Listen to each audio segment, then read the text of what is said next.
In the case of Vaughan versus London Borough of Lewisham and others, the Employment Appeals Tribunal considered whether or not the Employment Tribunal had been correct in its refusal to admit covert recordings made in the workplace by an employee in respect of her discrimination claim.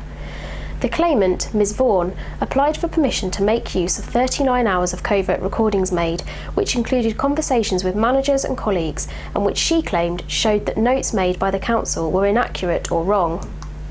The application was refused by the Employment Tribunal for 3 reasons, namely credibility, relevance, and the time and cost to the respondent and the tribunal in having to consider such a large amount of recordings. The tribunal felt that it would, in the circumstances, be disproportionate for the respondent and the tribunal to be put to these lengths in order to determine the case. On appeal, the claimant was unsuccessful. However, the findings of the Employment Appeals Tribunal raised some interesting points as to the use of covert recordings in future cases. Whilst the Employment Appeals Tribunal dismissed the appeal and stated that the Employment Tribunal judge had unquestionably come to the right decision, the judge's reasoning was questioned. The Employment Appeals Tribunal commented that they were not convinced it should have been treated as a precondition of admissibility that the recordings be independently transcribed in their entirety, in relation to the Employment Tribunal judge's concerns over credibility. The Employment Appeals Tribunal stated that the claimant should, as a first step, have served on the respondents her own transcript together with copies of the tapes. It would have only been at that point that a sensible view could be taken on whether the council would need or wish to dispute the accuracy of the transcription, in whole or in part. The Employment Appeals Tribunal made the point that if a particular passage of the recordings was of real importance, the council would wish to check its accuracy. This would be done in the first instance by simply listening to the tapes themselves. However, if that would not make the position clear, only then may it become important for the tapes to be independently transcribed so as to produce an authoritative view.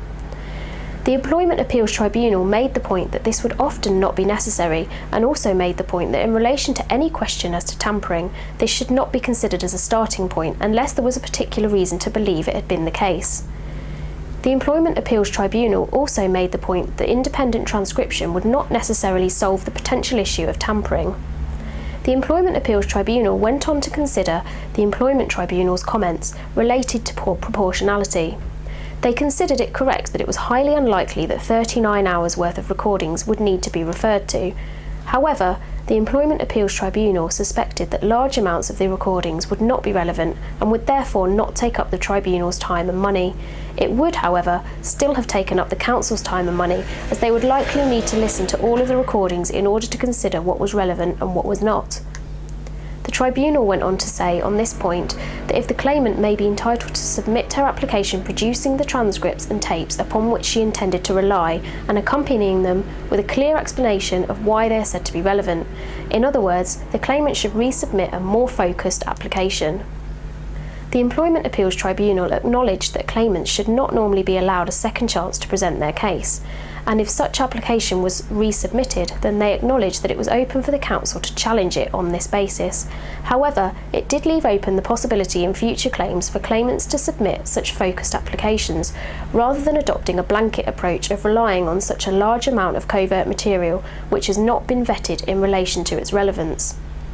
Claimants wishing to rely on such evidence should therefore carefully consider what they are intending to rely on and be prepared to disclose such evidence to the respondent, and also be prepared to answer detailed questions about it. The failure to do so clearly has potential to cause significant harm to the claimant's prospects of success of such applications.